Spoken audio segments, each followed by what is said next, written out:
Welcome once again to Commander by Danon. Today's video was brought to us by Patreon supporter Art. Huge thanks to Art and the rest of my Patreon supporters. Art reached out asking for a deck led by Fynn the Fangbearer, and I was more than happy to build it for him. Also, and I know it's annoying to keep hearing this, but statistically if I don't ask you to like and subscribe, the video gets fewer subscribers. Fynn the Fangbearer is a 2-mana 1/3 legendary human warrior with Death Touch. Whenever a creature we control with Death Touch deals combat damage to a player, that player gets 2 poison counters. Okay, so we want to poison our opponents by attacking them with Death Touch creatures. Additionally, Art asks that the deck be as mean as possible without crossing over into CEDH territory. So we put a lot of nasty cards in this deck. He also asked that the deck not really have a budget, so I apologize to your wallet for this one. But before we get to our deck list, a quick word from our sponsor, Ultimate Guard. I know I'm sponsored, so you may not believe me, but Ultimate Guard katanas are the best sleeves on the planet. They have glorious colors like the new turquoise ones, are durable and long-lasting, and an absolute joy to shuffle. Let Ultimate Guard protect your cards with katanas. Pick yours up today at your local game store, or order them on Amazon. Link down below. In order to build a functional commander deck, you need lots of different pieces, which is why I try to rely on my handy-dandy checklist. 50 mana sources, usually split between 37 lands and 13 pieces of ramp, 10 pieces of card advantage, 8 to 10 pieces of spot removal, 2 to 3 board wipes, 2 pieces of graveyard hate, and 1 sudden I win card. Oh, one more quick announcement before we get started. I'm currently streaming with my son over on Musings by Danon as well as Twitch. It'll mostly be Final Fantasy XIV, but you're more than welcome to pop in and talk about Commander. Honestly, about half my streams are talking about manga, anime, or Commander. For lands, we're running Ancient Tomb, Cards Bastion, War Room, Rogue's Passage, Castle Garenbrig, Scavenger Grounds, Myriad Landscape, Demolition Field, Boseiju Who Endures, Nykthos Shrine to Nyx, and 24 forests. Not too shabby. Our mana ramp package consists of Nightshade Dryad, Deathbloom Gardener, Defiler of Vigor, Throne of Eldraine, Glistening Sphere, Soul Ring, Mox Amber, 3 Visits, Nature's Lore, Rampant Growth, Cultivate, Kodama's Reach, and Skyshroud Gleam. Lots of ways to ramp out and stay ahead of the curve.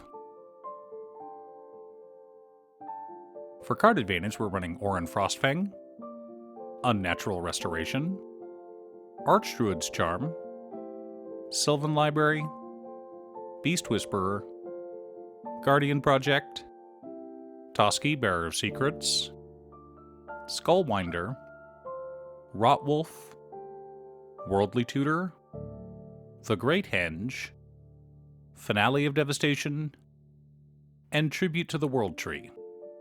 Some tutors, but mostly ways to dig through our deck and keep our hand full.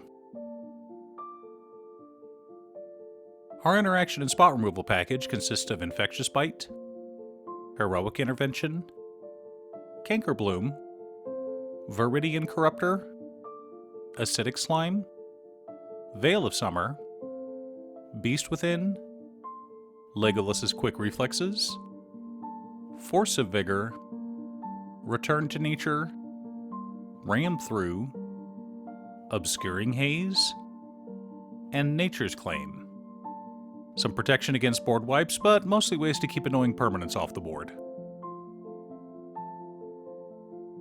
For board wipes, the only one we have is Nevinyrral's Disc. Yes, it has to sit out for a turn before we can use it, but I've seen this card stall out games while people wait for you to tap and sack it. The core of our deck consists of Venerated Rot Priest, Bloodroot Apothecary, Bloated Contaminator, Questing Beast, Phyrexian Swarmlord, Ambush Viper, Tyrannix Rex, Sarith the Viper's Fang, Kappa Tech Wrecker, Champion of Lampholt, Kura the Boundless Sky, God Eternal Ronus, Blightsteel Colossus, Craterhoof Behemoth, and Noxious Assault. Supporting our plan, we're also running Frantic Strength, Doubling Season, Vorinclex Monstrous Raider, Evolution Sage, Pollen Bright Druid, Roaming Throne, Staff of Completion, Commander's Plate, Swiftfoot Boots, and Sword of Truth and Justice. Now that we have our deck list, let's compare it to our checklist. 47 mana sources split between 34 lands and 13 pieces of ramp. A little light, but we're a monocolored deck, so it's fine. 13 pieces of card advantage, 13 pieces of interaction, 1 board wipe, 2 pieces of graveyard hate in Scavenger Grounds and Return to Nature, 2 Sudden Eye win cards in Craterhoof Behemoth and Finale of Devastation. So, while Fynn ensures that any Death Touch creatures that damage our opponents apply poison counters, we do have enough other ways throughout the deck that we can win with poison counters even without our commander. I went for synergy in this build rather than pure combos. This way, even if some of our creatures are taken out, we can still win the game with others. I know that a lot of our opponents are going to focus on our Blightsteel Colossus, but in my opinion, God Eternal Ronus can be even scarier. Under certain circumstances, of course. Regardless, I hope Art has a lot of fun poisoning his friends with this deck. Do you have a Fynn the Fangbearer deck? What's your secret deck? Leave a comment below. Thanks for tuning in. Once again, a huge shout out to my editor Cutestuff. I couldn't make these videos without her. If you'd like to hire her to edit your own videos, she can be reached at cutestuff.edits@gmail.com. Link is down below. If you're looking for ways to support the channel directly, you can head on over to patreon.com/Danon. You can have a video made or just ask for help building or tuning a deck list. I also wanted to give a quick shout out to all of my patrons: Waffles, Jiraiya, Danny, Muffins, Marcus, Brett, Roxy, Alix, Borgie, Nazwin, Conga, Aaron, Chris, Robert, Austin, William Pye, Kazaris, Booksu, Patrick, Travis, Naffy, Noodle, Tiz, Art, Kiki Jiki, Gabriel, and Richard. You guys are awesome. I post new Commander deck videos every weekday, so be sure to subscribe and ring the bell to be notified of new videos. Again, thanks for watching, and I'll see you all again next time on Commander by Danon.